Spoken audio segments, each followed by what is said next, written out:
اہل بیت اطہار کے ساتھ اگر تعلق مضبوط ہوگا تو روز قیامت آقا علیہ الصلوۃ والسلام کی شفاعت میسر آئے گی۔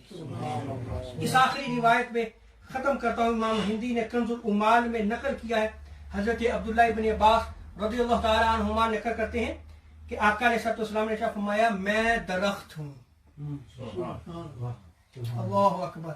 اب آپ سمجھیے گا، حضور مثال دے رہے ہیں اور بڑی خوبصورت مثال ہے، اور اس مثال کو اپنے ذہنوں میں جو ہے وہ آپ نقش کر لیں، اس نقش کی حفاظت کرتے اس کو آگے اپنی اولادوں میں منتقل کریں، آپ کے ایمان کی حفاظت ہوگی، آپ کے ایمان کی حفاظت ہوگی۔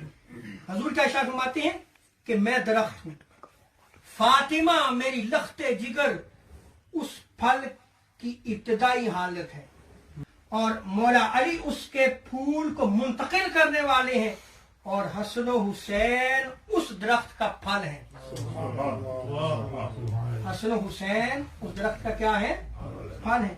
اور آگے آقا علیہ الصلوۃ والسلام فرماتے ہیں کہ اہل بیت اطہار سے محبت کرنے والے اس درخت کے پتے ہیں۔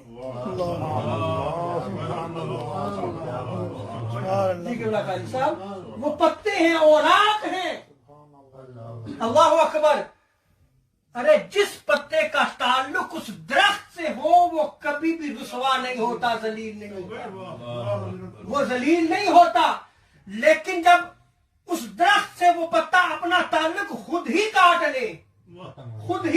لے تو پھر کیا ہوتا ہے؟ کیا ہوتا ہے کہ وہ زمین پہ آ جاتا ہے، پھر ہوائیں چلتی ہیں، اور جب ہوائیں چلتی ہیں تو کبھی ادھر جاتا ہے کبھی ادھر جاتا ہے، اس کو کوئی راستہ سجائی نہیں دیتا، اس کو کوئی راستہ دکھائی نہیں دیتا، اس نے چونکہ تعلق کو کاٹ لیا ہے، اب وہ جو ہے وہ گمراہی کی اندھیریوں میں بھٹکتا پھرتا ہے، پھر اس کو صراط مستقیم نہیں میسر آ سکتی، اس لیے کہ اس نے اس درخت سے اپنے تعلق کو خود ہی کاٹ لیا تھا۔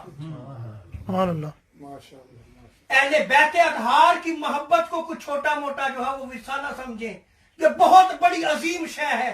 اس درخت کے ساتھ تعلق کو قائم کریں، آپ اس درخت کے پتے بن کے رہیں، اس درخت کے جب آپ پتے بن کے رہیں گے آپ کے ایمان کی بھی حفاظت ہوگی، اور یہی تو میراث ہے سب سے بڑی،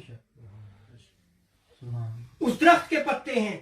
اور آگے حضور ارشاد فرماتے ہیں، اور حضور نے 2 مرتبہ ارشاد فرمایا حقاً حقاً، 2 مرتبہ یقیناً یقیناً یہ سارے جنت میں داخل ہونے والے ہیں۔